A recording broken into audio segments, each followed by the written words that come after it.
first part of my video didn't work. I don't know why it didn't. So this is a 1947 Cletrac, I guess, agricultural crawler with the Dozer kit on it.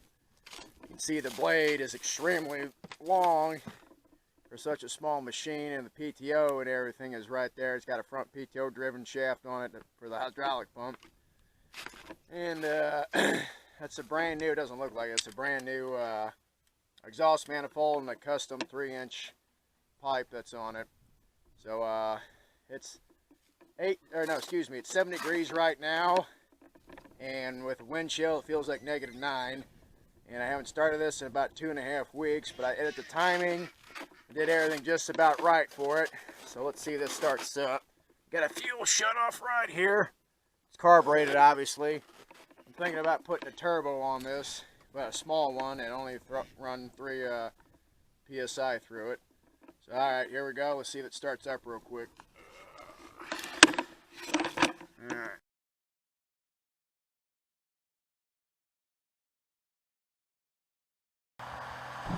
Howdy everyone. Alright, well this is my 1947 Cletrac agricultural crawler, and I reckon it's got a Dozer kit on it. I can't remember who made the Dozer kit. Agricultural crawlers kind of had a short lifespan. They were kind of big in the early 1900s and pretty much died out in the 40s. But the thing about them were, like this, what I'm doing here, is you can put multiple kits on them, like a grader kit, a Dozer kit, maybe an excavator kit with a Dozer, things of that nature. I had a big ravine in the middle of my field, and I reckon I wasn't really paying attention for the years I lived here, and it got worse and worse. So I went ahead and started bulldozing it so I can mow my hay easier. And this machine made it 10 times easier to do instead of using a box blade. But don't be fooled, this machine is not as powerful as it looks. The machine is like 12,000 pounds, 11,000 pounds with this Dozer kit on it. And it's a Hercules inline 6. I reckon it's 50 horsepower. And, you know, it didn't really dig in the ground as much as I thought it was going to dig in the ground. It's still powerful, but not as powerful as you want. I had to keep coming back through here with my box blade and break up the ground. It wasn't frozen. It was pretty soft at this time. It was just, you know, I was kind of disappointed in the power, but it's still a pretty good machine. Unfortunately, I had to keep coming back with my 70 horsepower long 610, and with a box blade I broke up about 5 to 6 inches at a time, and then I would use a Dozer to come back through, and I would flatten it all out and put it down the ravine. I was going all the way back to the back wood line there where the pine trees are at, and I was just making sure that I was flattening out this whole entire hillside. I cannot believe how bad of an angle this is, but man, that's a really bad hill that I'm flattening out. And right now, ever since the snow is still on it and kind of melted everything down a little bit, but it's pretty much hardened it and smoothed the ground to this nice flush rolling hill all the way down to what I call my valley, where all the water drains off into. One thing that I've really liked about this machine is pretty much how easy it is to work on it. Don't get me wrong, it's, I mean, incredibly heavy, and you have to have bigger tools, but for the most part, you know, to get to everything on the machine, you just take off the hood, and there you go. I mean, you got 7/8 of an engine right there that you can get to and work on. If I really have to work on these crawlers, I've worked on quite a few of them. Cletracs are a little bit more rare out there, and of course I get the rare ones that makes it even harder to get parts for it. But Cletracs were bought out by Oliver, and it became known as Oliver-Cletrac, but then it just became known as Oliver, then obviously they went away too. But my Cletrac, it's pretty cool. It's easy to work on. The undercarriage is very easy to work on. This whole machine is really easy to work on. It just takes time. And the Dozer kit comes off very easily.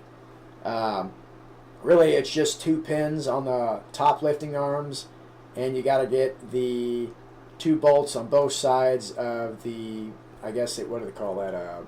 The main retaining pin arms, or whatever they're called, and then it just comes right off. So it's kind of a good design as well. Obviously, you know, it's not all easy, this is kind of a bad design as well when it comes to the track system, because normal track systems nowadays, they use hydraulic power, with gear, not gear, grease, and this one is actually tensioned by a nut system where it pushes, there's a little hole in the side of the track, and you basically tighten this nut, and this nut pushes a shaft forward, and it pushes the tensioner forward, and it's in theory a good design up until it rusts in place like it did, and now I have to unstick it. So it's not fun. But anyway, other than that, it's not really a bad design on everything else. If you want to work on the ring gear, that kind of sucks, which I pray that it's just the starter gear that's bad and not the actual ring gear, but I've worked on enough machines to know it's probably a bad ring gear. So, yay. But other than that, it's pretty cool. Trying to think, I got all of my parts for this machine, or parts from Zimmerman Oliver out in, I think it's Pennsylvania, and they're pretty good. They have pretty much every part I've ever asked for this Dozer, and any other old Oliver-Cletrac I ever needed, they have it. I unfortunately think they're the only ones in the United States that carry any type of parts for it. But yeah, so, I'm just kind of talking along as we're watching this together.